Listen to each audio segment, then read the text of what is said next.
내년 반도체 장비 투자가 사상 최대로 이루어질 전망이다. 그렇다면 지금 주목해야 할 종목은 어떤 것들이 있을까? 반도체 장비 관련주 투자 전망을 살펴보고 최선우수도 골라 가격 전략까지 세워본다.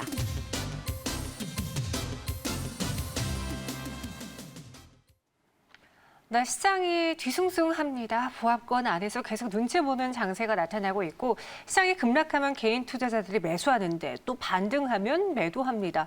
계속 기준점을 찾기가 어려운 시장인데요. 그럼에도 불구하고 오늘 IT주들은 상승하고 있더라고요. 그래서 기회와 위기가 공존하는 반도체 사도 되는지 집중 진단해 보도록 하겠습니다. 블로그 이동훈 대표와 함께 할게요. 어서 오세요. 네, 안녕하세요. 네, 안녕하세요. 오늘 시장에서 우리 반도체 이야기 해보려고 하는데 이유가 있을까요? 예, 최근 들어서 반도체가 상대적으로 좀 부진합니다. 제가 이제 이 방송 나오면서 처음에 여러분한테 종목을 이렇게 5개를 말씀을 드린 적이 있었는데 그게 뭐 카카오, LG화학, KMW, 현대차 그리고 SK하이닉스였어요.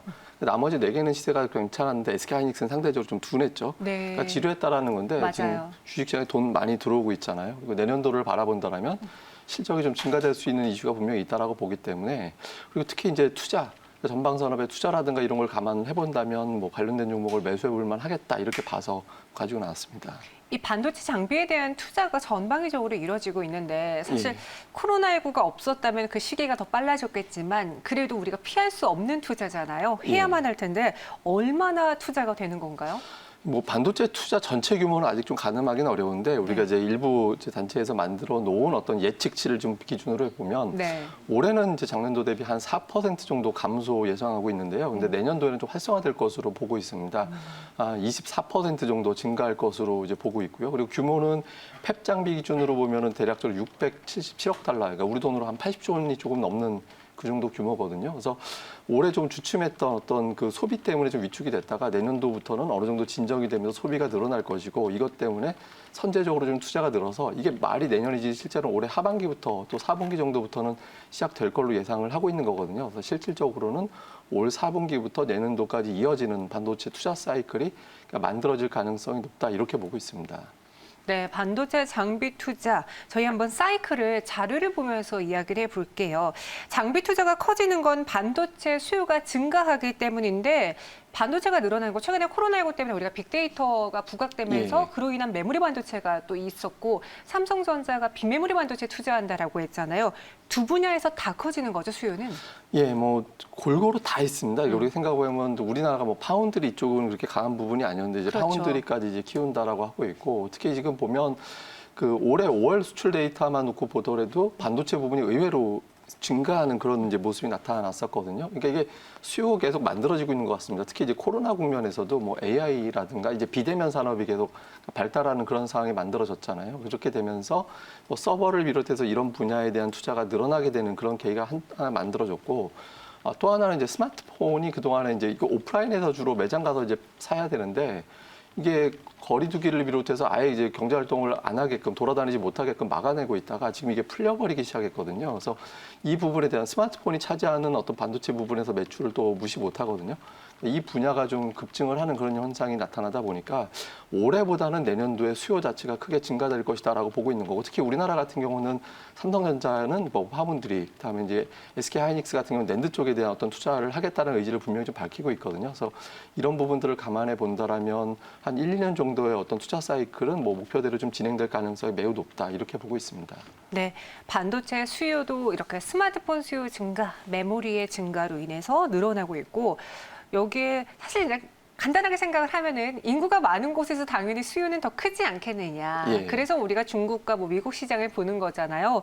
첫 번째로 중국에서도 소비, 코로나19 이후에 보복 소비로 다시 스마트폰을 좀 많이 사기 시작했다고 들었는데요. 예, 뭐 우리나라 제품 많이 사면 좋은데 이제 주로 자기들 거 사니까 그렇지만 거기도 우리나라 반도체 들어가잖아요. 그래서 그렇게 볼 필요가 있는데 실제로 보복적 소비가 일어났습니다. 그러니까 우리가 2, 3, 4, 5를 쪼개서 놓고 본다라면은 전년 대비 급감을 하는 그런 현상이 나타났었잖아요. 뭐 심하게는 50, 거의 60% 가까이가 급감을 했다가 조금 회복이 돼서 이제 20% 축소하는 쪽으로 올라왔다가 지금은 오히려 전년 대비 급증을 해서 14% 증가를 했거든요. 그러니까 이게 연간 기준으로 보면 작년도 대비 조금 위축될 가능성은 있습니다. 근데 1분기에 실망했던 것보다는 이제 2분기부터 빠르게 살아나기 시작했다라는 게 데이터로 확인이 됐기 때문에 이런 부분들을 감안해 본다라면 이제 스마트폰에 따른 어떤 매출 증가 부분도 분명히 좀 있을 것이고 이걸 감안해서 선제적인 투자가 좀 진행될 거고요. 특히 5G 폰이 이제 본격적으로 경쟁적으로 이제 붙기 시작하는 국면으로 가기 때문에 이 부분에 따른 스마트폰에 대한 수요도 우리가 좀 가늠을 해봐야 되지 않나 이렇게 보고 있습니다. 네, 스마트폰 출하 확실히 늘어나고 있는 상황이고 그럼 말씀하신 것처럼 사실 중국인들이 우리 삼성전자 스마트폰을 많이 사지는 않지만 요즘 뭐 화웨이다 뭐다 이런 것 때문에 아이폰을 안 사게 되면은 그 수요, 또 화웨이도 안 사게 되면 수요가 삼성전자로 몰려올 것이다 이런 분석도 있었거든요. 삼성전자의 실적 전망치는 어떻게 보시나요? 예, 그러니까 올해하고 이제 내년도 사실 올해는 그렇게 이제 만만치 않은 상황이 만들어졌기 때문에 쉽지 않아 보이고요. 그렇지만 내년도는 이제 증가될 것으로 현재 보고 있습니다. 그러니까 네. 올해 전체적으로 매출 규모를 대략적으로 한 210조 원 정도 예상하고 있는데 내년도 같은 경우는 240조 원 정도까지 예상치가 이제 잡혀 있거든요. 근데 우리가 같이 봐야 되는 게 삼성전자는 뭐 이것저것 또 다 하니까 그러니까 SK하이닉스도 같이 봐야 되잖아요. 그렇죠. SK하이닉스가 올해 예상되는 매출이 한 30조 원대 초반, 그러니까 32조 원 전후로 좀 대충 형성이 돼 있는데 그러니까 내년도 같은 경우는 38조 원 정도로 형성이 돼 있거든요. 그러니까 반도체만 전문으로 하는 기업의 매출 증가 폭이 조금 더 크죠.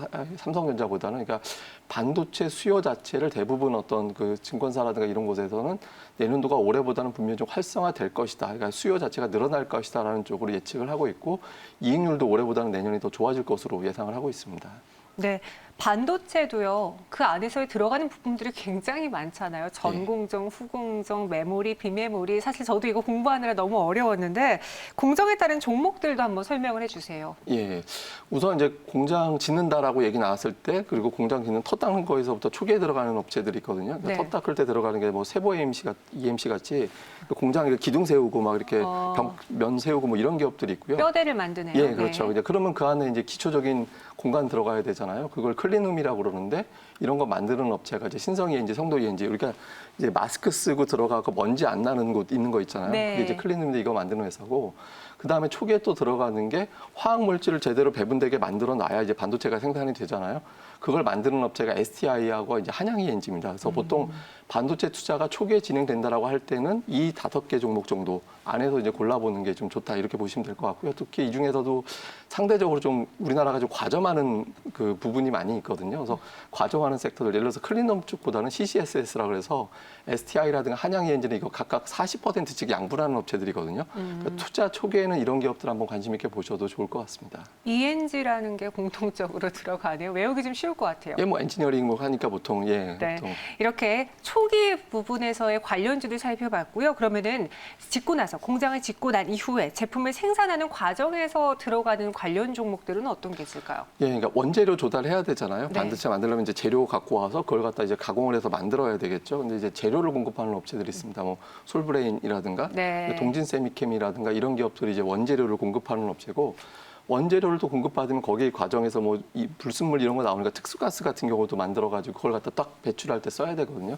이런 거 만드는 업체가 또 후성이 여기에 이제 해당이 됩니다. 그래서 원재료 들여오면 요 다음 공정은 바로 이제 제품을 만들어야 되잖아요. 그러니까 제품을 만드는 공정에서 들어가는 기업들이 뭐 원익 IPS라든가 테스라든가 하나마이크론, 유진테크 이런 기업인데 뭐 방막, 증착 이렇게 용어가 좀 어려워요. 근데 네. 이제 뭐 증착 그러면은 밑에서 수증기 싸가지고 천장에 다닥다닥 붙이게 해가지고 만드는 거고 방막은 반도체 안에서 이렇게 막이 생겨가지고 화학적인 작용할 수 있게 만들어내는 거고 식각은 잘라내는 기업들이거든요. 근데 이걸 네. 다 그냥 종합해서 어려우니까 반도체 장비 업체들이 이걸 갖다가 원재료 받아가지고 만드는 공정을 하고 있고 거기에 해당되는 기업이 여기다 이렇게 보시면 되겠습니다. 네, 반도체 장비주로 원익 IPS, 테스나 이야기해 주셨잖아요. 예. 원익 IPS에 대해서 조금 더 자세히 들어볼게요. 사실 장비주 그리고 삼성전자 향 수혜를 볼 수 있는 대표적인 종목인데 투자자분들의 인식 속에서는 잘 안 가는 기업이라고 또 박힌 것 같아요. 이유가 뭘까요? 이게 너무 많아요. 그러니까 올라운드 플레이어라 그래가지고 아. 뭐든지 다 해요. 그럼 더 좋은 거 아니에요? 예, 근데 이제 이게 약점이 뭐냐면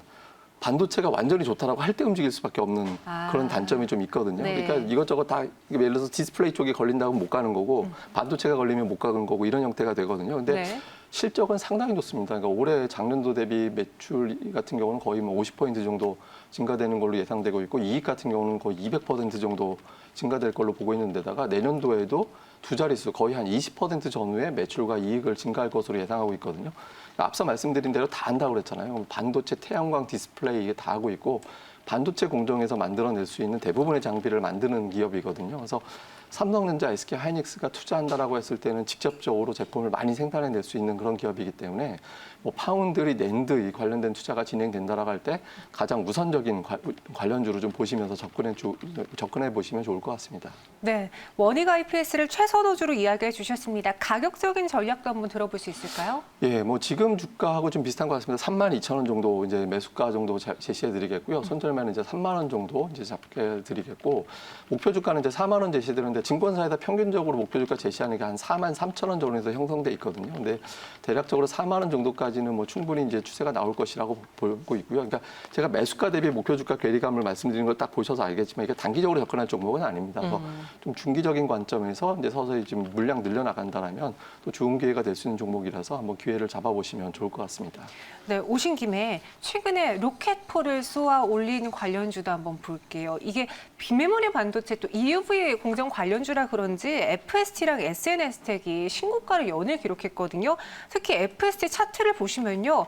거의 몇 배는 올랐습니다. 5,000원에 있던 주가가 지금 25,000원 선까지 올랐어요. 오늘장에서도 장중에 15% 넘게 올랐는데 그만큼 투자자분들은 지금 비메모리 쪽에 투자를 많이 할 테니 이 기술력을 갖고 있는 종목을 공략하자라고 보는 것 같은데 과열되진 않았나요? FST는 이제 꼭 그것 때문에 가는 건 아니고요. 네. 그러니까 스크러버하고 칠러라는 걸 맞아요. 만들어내는 네. 업체잖아요. 그러니까 그 반도체 공정에서 나오는 찌꺼기 제거하는 거, 칠러는 이제 열을 갖다가 보호해주는 일정하게 유지해주는 장치 만들어내는 회사인데.